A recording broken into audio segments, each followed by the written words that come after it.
Welcome to the Women's Sanctuary, the podcast about tending the soul of women, sisterhood, and the rise of the sacred feminine. I'm your host, Arlia Hoffman. Hello, everyone. Welcome back to the Women's Sanctuary. This is Arlia.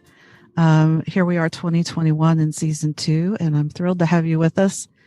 And just a note before we get started, I don't even know what to say about 2021, except a lot of what I talked about last year has been about staying grounded, staying centered, minding your own business in the best possible way, doing your work and focusing on your perspective and staying grounded in your community. All those things I'm going to continue to harp on because that's what keeps us centered in as the world changes around us.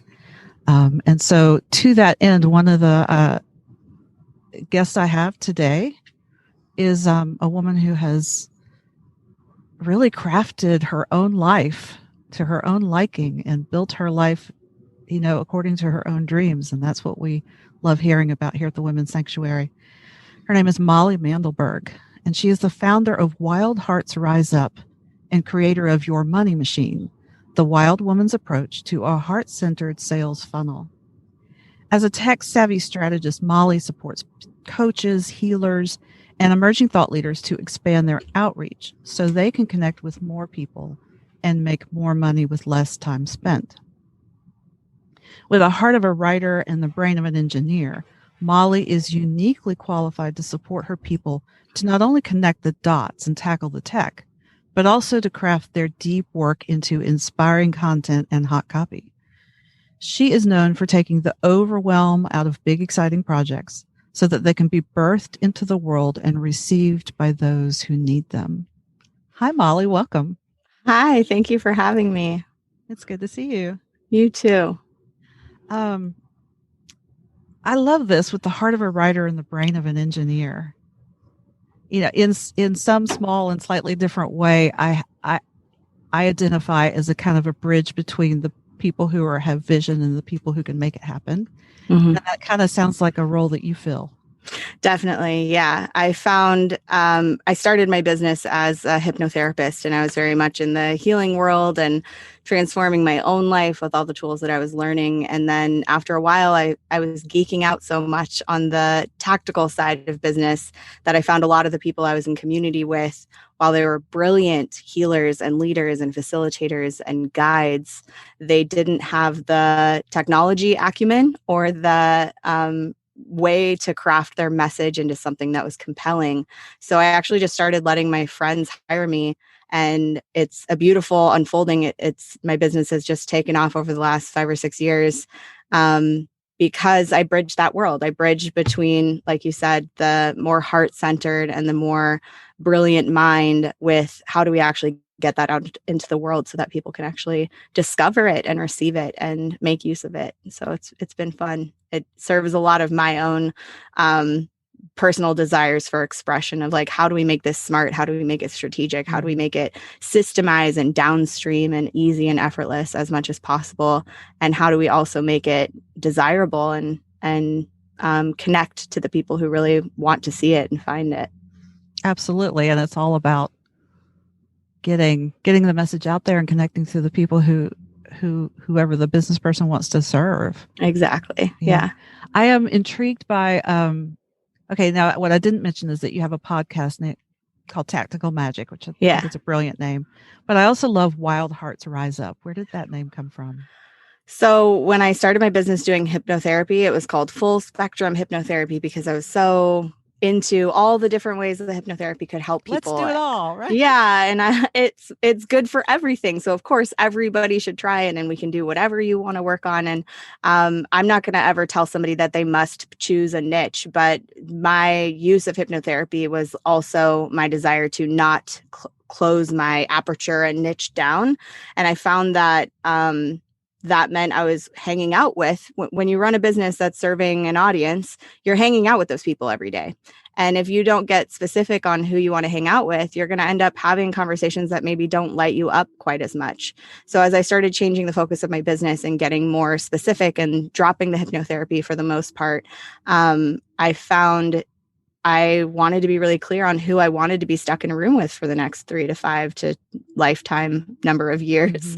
And those are the wild hearts. Those are the people who are expanding their realities, that are believing in irrational possibilities, and that are helping others to do the same.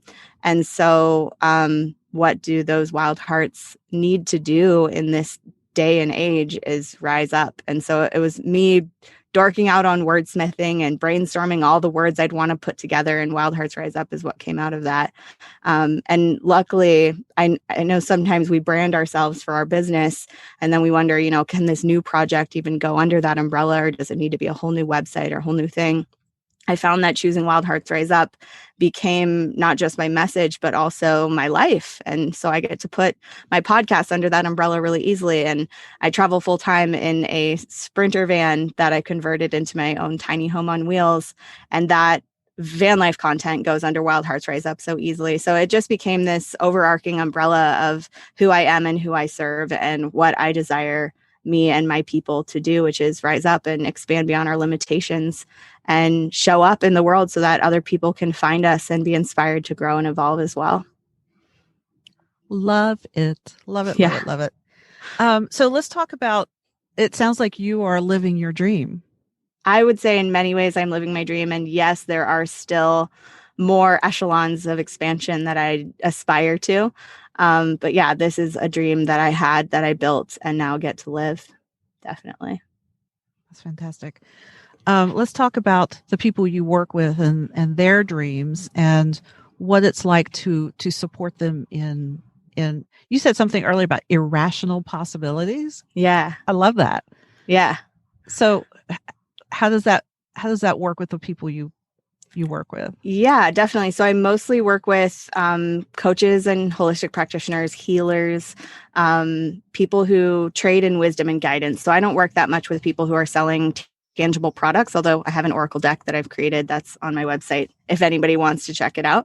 Mostly I trade in wisdom and guidance and people who are trading in wisdom and guidance. And what I know is those people are being guided to broadcast in a bigger way. They're being guided to facilitate this paradigm shift that I think we're all starting to become aware of now. And they're guided to help people heal themselves and wake up to the fact that we can create our own realities and we can be the masters of our domain and that we can expand beyond limitation. And so what I get to do is help those people get out of their own way, whether it's a limiting belief that, as a healer, I should be doing this for free because I have these gifts, I should be sharing them more. That isn't serving anyone, just so you know. That's my interesting point of view. And it's an irrational possibility because most of us healers and holistic practitioners and leaders, coaches, facilitators, we are often surrounded by a reality that tells us to get a real job, to think practically, to think linearly, that one action will lead to one result. And we have to be irrational in our thinking to go beyond that forced perspective and say, you know what? No, I believe that if I trust my intuition and if I follow this path and if I master my tools and acquire the skills I need, that I will be able to serve people in a grander way than that 9-to-5 job would allow me to. And I'm going to continue connecting to those possibilities and do whatever the heck it takes. I would swear, but I'm not sure I'm allowed to on your show. Yeah, go for it. Whatever the fuck it takes to Exactly. get there. Yeah. So it's an irrational possibility that we have to stay present to. And I like to remind my people, my audience, my clients, that it's okay to believe in a dream that is so far out, no one in your life gets it. And a lot of times our families and our spouses and our parents or our children aren't going to get it. And we have to believe in it beyond them until it becomes something they can grok and understand. And sometimes that might take a few years. It might take us getting to a level of success that they can understand. I'm pretty sure my dad still doesn't really understand what I do, but he's seen me rise up into a new level of who I am and how I show up in the world. And he's almost always the first person to reply to my automated emails saying, "You're awesome. Keep going, girl." And I'm like, "You don't even know what I'm talking about." Well, sometimes he does. But thank you, Dad, because I know you don't get it, but at least you can see that I'm showing up and making a difference. And that might be the way it is with our families. And some of our families may not, or our friends even, may try to talk us out of our vision. And that's why I tell a lot of people it's okay to have this dream without sharing it with other people. And it's really important. And it has been really important for me, like Arlia and I had talked about on the episode I had you on my show. That community who is believing in the irrational dream you're believing in is vitally important to staying with it, to not giving up on it, to believing that it's really possible for you, because there are other people who have the same irrational dream and are moving towards it as well. That's a huge part of the process, I think. I was just about to say that. I think that's where, community comes in, right? To be able to have your back and support you and cheer you on in the midst of your family going, "What in the hell are you doing?" Yeah, exactly. I remember when I was studying archetypes in my grad school program, I was talking to my dad on the phone, and he said, "Is that like architecture?" I said, no, but thanks for trying. It's structured in a similar way. It just, it's okay. Yeah. It's okay. Cause I was also thinking, I talked in a previous podcast about my own story, and Dr. Clarissa Pinkola Estes, and she talks about the inner wild woman, the instinctual wild woman who we've been acculturated to not listen to and to suppress, and how, so that's what Wild Hearts Rise Up reminds me of, is that wild instinctual woman who really needs to be on lead, but also we need to find a way to manifest it in the 3D with, our ego and our structures. But really her wisdom needs to be on lead. And that's what you're reminding me of. Absolutely. Yeah. One of my good friends and a coach that I collaborated with in the past, Jen August, says that big vision requires big support. And that big support, it might look like a community who has your back. And it also might look like the skills and the tools and the strategy to support you to create that big vision. And, there's a lot of different pieces of what that support can look like, but a big vision requires big support. Yeah, absolutely. And that's what you do, right? Yeah. That's what both of us do in different ways. But yeah. But what have you seen? How have you seen that impact your clients with bringing their vision into the world? Yeah. I mean, a lot of times my clients come to me when they're at that pain point of, I really, really want to bring this out. I want this thing to become real in my reality. I've had this idea. I've wanted to create this course, or I've wanted to, have an impact on a grander scale. And I just don't know what the next step is. I don't know what to do to create it, or I've been going in circles with technology, getting stuck, or I can't seem to put the words out into the world in the right frame or the right places that it gains the traction that I want it to gain. And so I help them come in and figure out where those missing pieces are and teach them what systems or strategies I have that can help them in those different areas so that they can actually show up and actually have that engagement and have that impact that they really desire with their message. That's huge. That's huge, because that really is that's the missing piece for a lot of visionaries and healers. Definitely. Yeah. And I think there's a lot of visionaries and healers out there who haven't stepped into the lens of leadership as fully as they'd like to, because they're not sure how, or they're not sure they can, or they're not sure they should, or they think they don't have time, or all those limiting beliefs that we come up with to keep ourselves smaller. Yeah. And I'll just offer a disclaimer here that it doesn't have to look like what we're talking about. That leadership can look very local. It can look very personal, or it can look on a global scale. It just depends on what your dream is calling you to. Absolutely. Yeah. How did you get here, Molly? How did you get to doing this work right here, right now, with such clarity and execution? Almost entirely by accident. Isn't that how most things happen? Yeah, definitely. I'll be vulnerable and share that I spent most of my 20s avoiding anything that looked like responsibility or an actual career path. I was so averse to having a dead end job that I was kind of just skating around avoiding this reality because I didn't know what it would look like for me. And I didn't want to get stuck in something I didn't like. Mm-hmm. So a lot of my 20s, I mean, I've been nomadic for 12 and a half years now, I think, close to it. And that was a lot of meandering, vagabond wayfaring and nomadic lifestyle and working a restaurant job for a couple months and then, just enough to get me back on the road and then getting back on the road. And I would usually travel abroad in a backpack in the winter to avoid winter. And then I would travel around the country in my Subaru all summer long, going to music festivals and different gatherings and visiting friends and family along the way, but avoiding having a path. And the only thing I knew back then, I was writing a novel at the time, which is still not published yet, but I see it happening soon. I knew that I wanted to write this book, and that was the only thing I had to go off of. And in the meantime, I was studying, I was reading, I was learning about myself through my interactions and my relationships. And I read this book I read Many Lives, Many Masters by Dr. Brian Weiss many years ago. And I had then read Miracles Happen, another one of his books. And in the process of reading that book, I realized that Brian Weiss, this brilliant mind who I'd idolized in some way as knowing so much about past lives, which I'd been raised believing in and had such a fascination with, that he led workshops and that I could attend such a workshop. So I got on the wait list for Brian Weiss's 5-day past life regression training in New York. And I was living in California at the time. And I was on the wait list. So I was like, I don't know, if it happens, I'll go.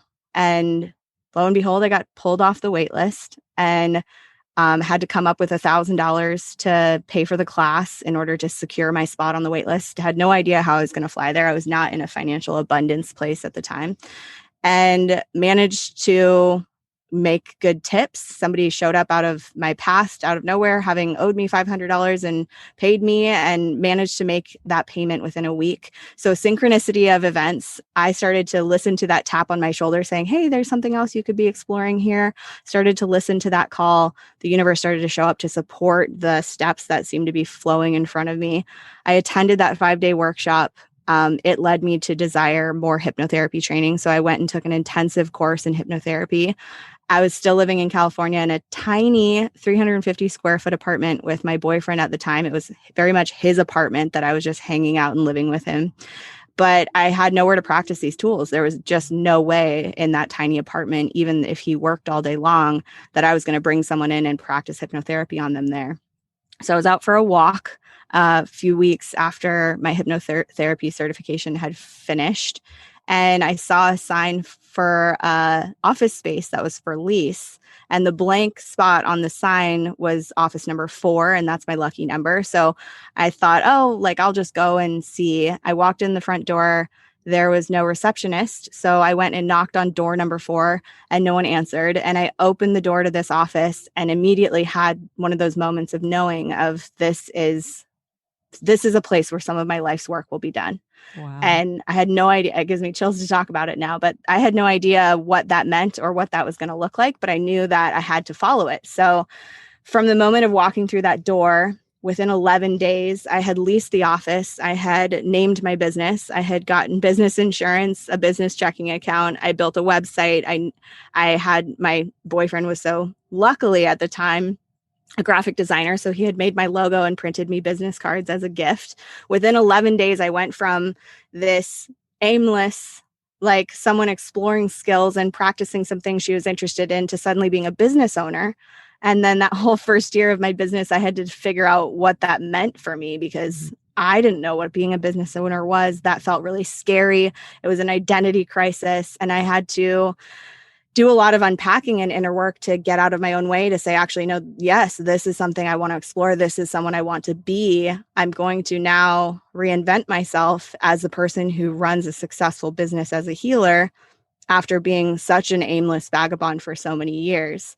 So there was a lot of starving artist stories. There was a lot of I can't, I shouldn't, who am I to do this stuff that had to get unpacked. That relationship ended. I ended up moving back to Oregon and just taking a lot of leaps of faith of learning new stuff, taking courses and programs, finding mentors, in like completely immersing myself in community with other people in the same field, same industry of coaches and holistic practitioners. And yeah, following the thread of, this doesn't feel quite right. I got tired of doing induction. I wanted to do, I noticed a lot of my clients were getting as much transformation before we ever went into the hypnosis part. So I thought, okay, maybe I'm a coach. And I started exploring what being a coach would be like and tried different niches. And as I did that, being the creator and the writer that I am, every time I switched my focus, I would develop so much content. I would build out courses. I would start making sales funnels. I would figure out all these email automations and just develop so much content and put myself out there as much as I could every time I switched my focus. And after a while of that not quite taking off easily, it still felt like a struggle. I had this knockdown, I wouldn't say knockdown drag out, but really it was just like a breakdown moment with a girlfriend of mine. We were at a workshop in the hotel room afterwards. And I said, Karen, like, could you just tell me what I'm good at? Because I clearly can't see myself. I can't see it for myself. Can you just tell me what the world needs from me? Because I don't know. And she said, honestly, Molly, like, we need your help with that content creation stuff. We need your help with the writing. We need your help with the technology. All these things that you keep launching and sharing, we don't know how to even make those.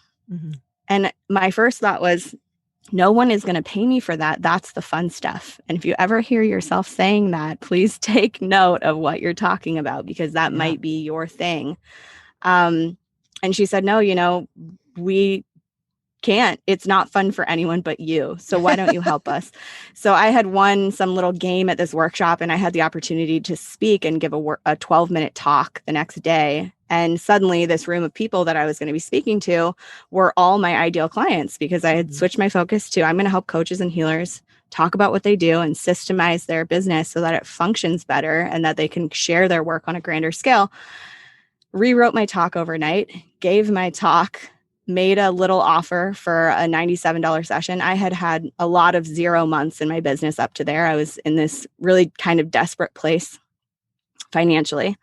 And those 3 people out of 12 said yes to that $97 offer. And all 3 of them ended up signing on for a full package of, I think at the time it was $1,000 for 5 sessions or something, maybe more than that. It was definitely $1,000, but it might've been 6 or 7 sessions. I don't remember. I wasn't charging very much back then, but that suddenly told me that A, this stuff I had geeked out on was necessary, and B, that people would pay me to do it for them. And that C, it was already something I really enjoyed and that I was still in the process of mastery, but I knew more than they knew about it. So I was just a couple steps ahead, which was enough to help them. And from there, it's just been this upward spiral for years of owning my own expertise more, exploring my own expertise more so that I can continue learning, continue being on the front edge of a lot of these things that change really fast. And also the confidence and alignment of, yes, this is who I am and this is what I do. If you had told my younger self that I would be teaching people marketing, basically, I would have laughed in your face. And yet here I am years later with a deep passion for marketing from a heart-centered place and helping people show up in the world in grander, bigger ways, and not just to do the strategic stuff, but also to do the inner work to get out of our own way so that we can show up at all, so that we can follow through with the work, whether that's a time limitation we have to uncover or whether that's a worthiness thing that we have to unpack. I'm really passionate about seeing leaders own their potency and step forward so that the world can actually receive from them and that they can be supported by it. Yeah. Long story. Long story, but it's so full powerful. Picture. It's so powerful. And I was thinking, well, yeah, you just listened to your inner voice. You listened enough and you honored it enough to listen to it. The other thing I was thinking as you spoke was like, Girl, you can pivot on a dime. Yeah, I did. People like me, we call a niche switcher. There's nothing wrong with it. Some people have shiny object syndrome, and that's one thing. And I often say it's probably not shiny object syndrome. It's probably your inner call guiding you forward, and trust that. I've seen too many people stick with something that's not working just because they don't want people to see them as flaky if they change their focus. And I think it's way more important to honor your own alignment than to worry about what other people are going to think about you retargeting or refocusing your path. Yeah, well, I think that's a theme we see coming up, and that's really important because I've experienced that myself. The pressure to have some sort of traditional employment, and then also, however, following my own inner voice, and it leads me down, this path and then the next path. And I could have 3 to 5 projects going at once, but that's what floats my boat, is having lots of things I can attend to and definitely and create and watch grow. I want to say one thing about that also. I think a lot of people who are feeling that intuitive call to shift a little bit and focus more directly in a new direction, there's a fear that I had a lot of grief about it and a lot of fear about it when I was going through it, that we're starting over from square one, and that as we refocus, we're back at the drawing board and we haven't made any progress and we're like starting over from scratch. And I just want to tell anyone who's in that position that it's never starting over from scratch. You are starting in a new direction from where you have already gotten to. Everything I did in hypnotherapy, everything I did in those different coaching niches that I chose was giving me the skills and the knowledge that I needed to be good at what I do now. So it's always a step forward. It's never ground zero. And a friend of mine, Tad Hargrave, who does marketing for hippies.com, he talks about something called a niching spiral. And I think a lot of people think that if I just wait long enough, I will get clear and I can just start on the one thing that I'm supposed to be doing. And I would tell you, I think that's not accurate. In my experience, it hasn't been. That clarity actually comes from action, and clarity comes from experimentation and trying things. So please, if you're in a holding pattern of it's not ready yet, I'll just wait and think on it longer, start playing with it, start having practice sessions with people, start sharing your message in whatever form it's in right now. And as you get on those phone calls with people, or as you have those sessions, or as you lead those calls, or as you start broadcasting that message, you're going to get the feedback you need to zero in and focus deeper. And that clarity comes from moving forward, not from waiting for the clarity. Absolutely. I agree. I think the clarity does come from the action. And it's that, it's in the doing that, you just don't know what's going to happen until you start doing it. And then you find out what works, what doesn't work, or what's, what you really are aligned with and where you're being guided, right? If you're sitting still, it's the guidance doesn't come as clearly or as strongly. And I think it's important to keep talking about this for now, because of the people who've had to pivot in the last year are suddenly at home and are contemplating or creating something new. Kind of that encouragement to keep going, keep listening to yourself, and just keep working at it. Sure, something's going to fail, but something else will succeed. And you're absolutely right that you bring all of you with you into a new endeavor, and it will just, you will bring all of that wisdom and experience to bear in whatever you do next. Absolutely. And the more you're willing to go out and fail, the more quickly you're going to get that feedback and be able to pivot. It's that fear of failure that I think puts us into a gridlock. So try some things, see what happens. And I have a program where I sort of mix the magic and the marketing. It's called Magnetic Influencer Collective. And I preach this to them so often, but even if you share a post on social media and it gets no traction, or even if you send an email and nobody responds to it, the act of creation is increasing the magnetic pull to your offering. So absolutely, just creating that, whether or not that was the tipping point for someone to say yes, that act of creation, that act of broadcasting, that act of becoming the lighthouse that shares the light out into the world, that is increasing the potency, increasing the magnetic pull of your offering. So don't feel bad if you don't get the results right away that you think you're going to get. You're still increasing that potency level. You're showing up. Yeah. You're showing up, and that's what counts. Yeah, definitely. And I definitely feel like we've become too attached to how many likes did I get, how much engagement, how much blah blah blah. I mean, vanity metrics. Yeah. Yeah, it's important, but not as important as we've made it.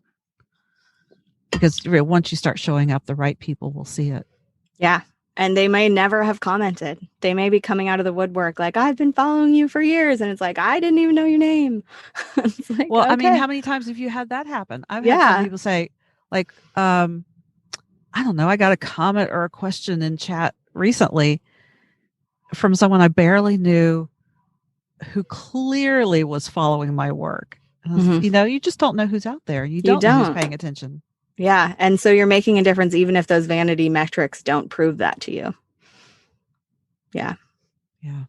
Well, let's talk about, you know, what do you see happen for your clients when you help them and support them getting their structures in place and their systems? Yeah, it's one of my favorite things because as a hypnotherapist and as a one-on-one practitioner, there's a ripple effect of your time for money situation that you're impacting this many people. And yes, there's a ripple effect beyond that because those empowered people are now going back into their normal lives as more powerful. And so everybody gets to fuel off of that, so to speak. But my ripple effect increased exponentially when I started supporting the facilitators instead of just supporting one-on-one people. That my clients finally create the program or course that they never thought they could.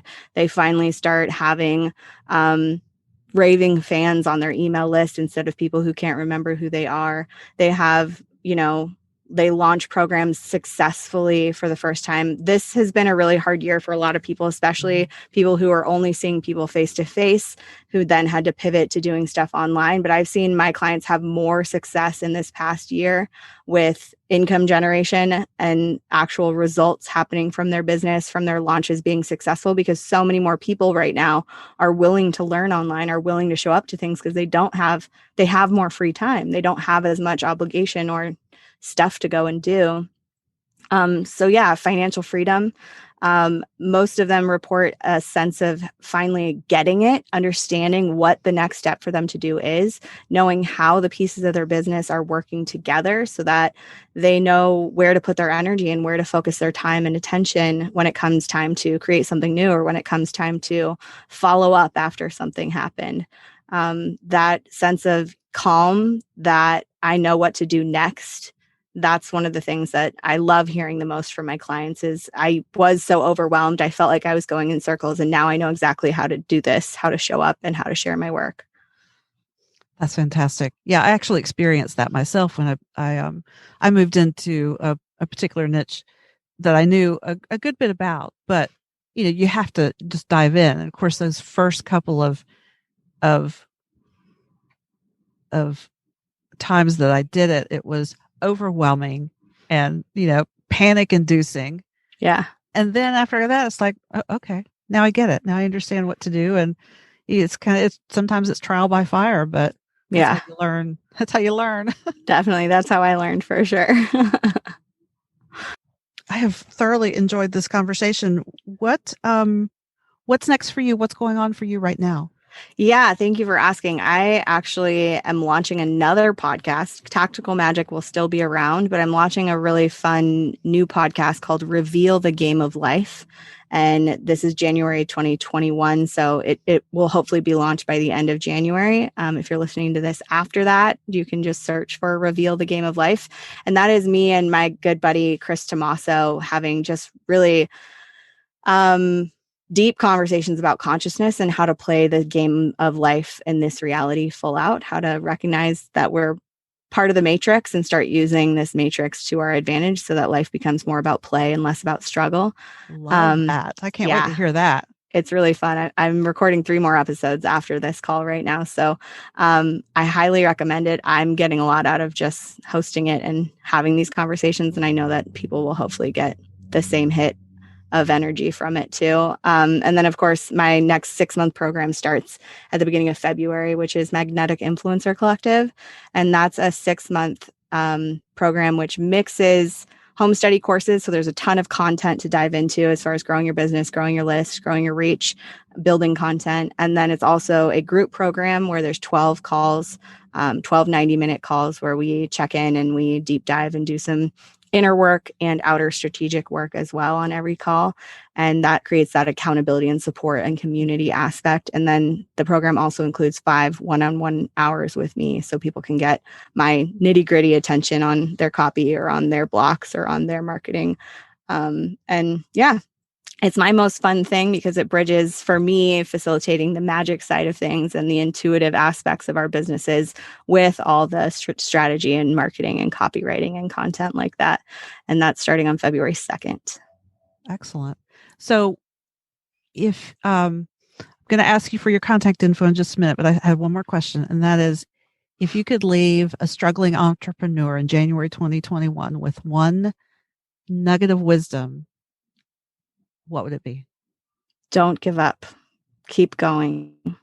Don't let all the stories or all the lack of engagement talk you out of the value of what you're sharing with the world.